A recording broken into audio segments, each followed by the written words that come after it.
बरेली में पहली बार hand and wrist life surgery course के लिए सेमिनार 24-25 को। आपको बताते चले, आर्थोपेडिक एसोसिएशन द्वारा बरेली में पहली बार हाथ व कलाई की जटिल सर्जरी को दिखाने के लिए hand and wrist life surgery course का आयोजन रोहिलखंड मेडिकल कॉलेज में 24। सेमिनार में किस तरह की जानकारी दी जाएगी सेमिनार में? ये जो सेमिनार होने वाला ये 2 दिन का है, जो बरेली ऑर्थोपेडिक एसोसिएशन ने ऑर्गेनाइज़ किया हुआ है। इसमें हाथ कलाई से रिलेटेड तमाम सब्जेक्ट्स के ऊपर चर्चा होगी। हाथ की चोटें, उसका रिहैबिलिटेशन, जिससे कि हाथ को वापस से काम में लाया जा सके, ऐसा बनाया कैसे कर सकते हैं, उसके ऊपर चर्चा होगी। हाथ की चोट लगने से जो विकृति आ गई है, पुरानी चोट है लेकिन अभी हाथ काम नहीं कर रहा, हाथ स्टोन सरी का, पत्थर सरी का हो गया है और काम नहीं कर रहा, उसको कैसे वापस से काम में लाया जा सकता है, उसके ऊपर चर्चा होगी। पैदाइशी तौर पे कई बच्चे जो रहते हैं उनकी उंगलियां नहीं रहती, अंगूठा नहीं रहता या अंगूठा ऐसा झूलता रहता है, उसको कैसे वापस से रिकन्स्ट्रक्ट करके हाथ को काम में लाया जा सके, उसके ऊपर चर्चा होगी। पैदाइशी तौर पे कई बच्चों की 1, 2, 3 या 5 उंगलियां चिपकी रहती हैं, उसको कैसे अलग अलग करके वापस से हाथ को काम में लाया जा सके, उसके ऊपर चर्चा होगी। हाथ में झुंझुनी आती है, हाथ सो जाता है, उसको कैसे वापस से ठीक किया जा सकता है, उसके ऊपर चर्चा होगी। हाथ का पैरालिसिस हो गया, हाथ का एक जॉइंट या तमाम जॉइंट्स काम नहीं कर रहे, या तो मोटरसाइकिल एक्सीडेंट से या दिमाग में लकवा लगने की वजह से काम नहीं कर रहे, उसके ऊपर चर्चा होगी। हाथ के तमाम दर्द के कारण हो सकते हैं, हर आधा सेंटीमीटर पे डायग्नोसिस बदल जाता है, उसके सैकड़ों कारण हो सकते हैं, नाखून से लेके कोहनी तक या उसके भी ऊपर। वो क्यों दर्द हो रहा है, उसका निवारण, उसका डायग्नोसिस, उसका ट्रीटमेंट, उसके ऊपर एक चर्चा होगी। तो इसे एक बहुत बड़ा सब्जेक्ट है हैंड सर्जरी का, जिसके ऊपर 2 दिन तक संगोष्ठी होगी, चर्चा होगी, तमाम डॉक्टर इसमें सम्मिलित होंगे। और मुझे विश्वास है, जैसे इसमें कि मीटिंग्स में करीब 25 से 27 हर साल अटेंड करता हूँ, ये बहुत सक्सेसफुल मीटिंग्स रहती हैं, तमाम लोगों को फ़ायदा होता है, तमाम लोग जुड़ते जाते हैं और अपना एक्सचेंज ऑफ आइडिया जो रहते हैं, आपस में जुड़ते रहते हैं और आपस में बातचीत करते रहते हैं, और साल दर साल इसमें मरीज़ों को, डॉक्टर्स को काफ़ी फ़ायदा रहता है।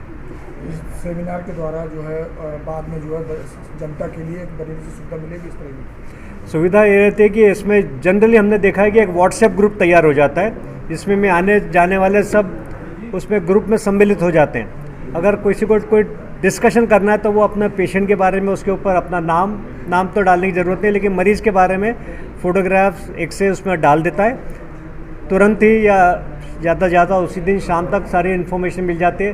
तमाम डॉक्टर्स उस पर अपने अपने विचार डाल देते हैं, तो शाम तक एक अच्छा खासा एक उस पर सेमिनार हो जाते हैं एक मरीज़ के ऊपर। तो ये बहुत ही सक्सेसफुल प्रोग्राम रहे हैं और मुझे विश्वास है इसमें 200 डॉक्टर्स का एक जो नया ग्रुप तैयार होगा, उससे सभी को फ़ायदा होगा लंबे समय तक। डॉक्टर साहब, ये सेमिनार हुआ कब से कब तक चलेगा सेमिनार, और इसमें जो कहाँ से डॉक्टर्स इसमें आ रहे हैं? देखिए, 24 और 25 को ये हो रहा है, सैटरडे संडे, इसी अगस्त को, कल और परसों। कहाँ होगा?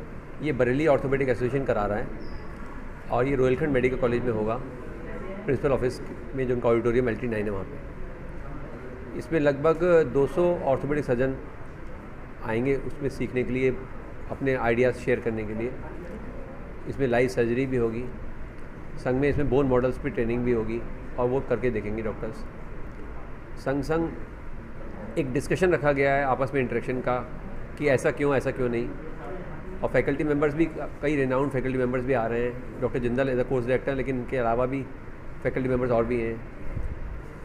तो आपस में एक होता है कि मेरा तरीका करने का ये है, उनका कहना होता है मेरा तरीका करने का ये है, सबके बेनिफिट्स क्या हैं, उनके रिजल्ट्स कैसे हैं, इनके रिजल्ट्स कैसे हैं।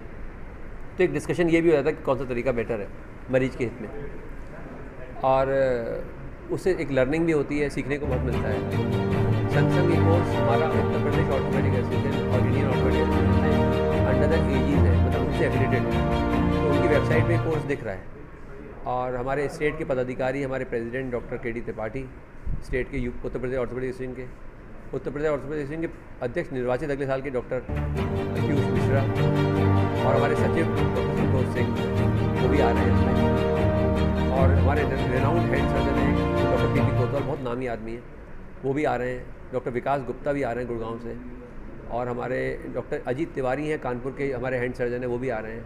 तो तमाम तरह की फैकल्टी और भी आ रही है। तो मुझे लगता है इससे आसपास के क्षेत्र के डॉक्टर जो आ रहे हैं, डॉक्टर भी न केवल उत्तर प्रदेश के, उत्तराखंड के आसपास के स्टेट्स के भी आ रहे हैं, दूर दूर के स्टेट्स के मुझे फ़ोन आए हैं, वो लोग भी ज्वाइन कर रहे हैं। तो इस तरह से ये एक ओपन फोरम है कि कहीं से भी डॉक्टर सीखने आ सकता है। ऐसा नहीं है कि कहीं से ये है कि किसी जगह से आ सकता है। कोर्स की फीस भी बहुत कम रखी हुई है ताकि हर कोई अफोर्ड कर सके। खाली 1500 रुपये फीस रखी हुई है और उसमें 2 दिन का अपना पूरा कोर्स भी है, सब मील्स अरेंजमेंट्स भी हैं। तो हमने बहुत इकोनॉमिकल रखा हुआ ताकि मेन लर्निंग रहे। और सबसे बड़ा एडवांटेज हमें सर ने जो एक शुरू में उम्मीद बनाई कि हम, सर ने कहा कि मैं भी कॉन्ट्रीब्यूशन करूँगा, आप करो, तो ये इससे एक हिम्मत बढ़ती है। हमारे कोर्स में हमारे संजय गुप्ता जी हैं जो राममूर्ति मेडिकल कॉलेज के हेड ऑफ डिपार्टमेंट है ऑर्थोपेडिक्स के, आप हमारे कोर्स के चेयरमैन हैं। आप डॉक्टर मनोज हिरानी जी हमारे कोर्स के को चेयरमैन हैं, रिनाउंड ऑर्थोपेडिक्स सर्जन हैं शहर के। डॉक्टर आलोक शर्मा जी हमारे सेक्रेटरी हैं बरेली ऑर्थोपेडिक्स क्लब के। तो हम सब लोग मिलकर करा रहे हैं और उम्मीद है पूरा बरेली ऑर्थोपेडिक्स लगा करने के लिए। और लगभग हम लोगों ने 3-4 महीने से हमें परिश्रम कर रहे हैं इस कोर्स को करने के लिए, तो जाके ये आज पहुँचे हैं और उम्मीद करते हैं कि ये एक अच्छा कोर्स होगा। Yeah.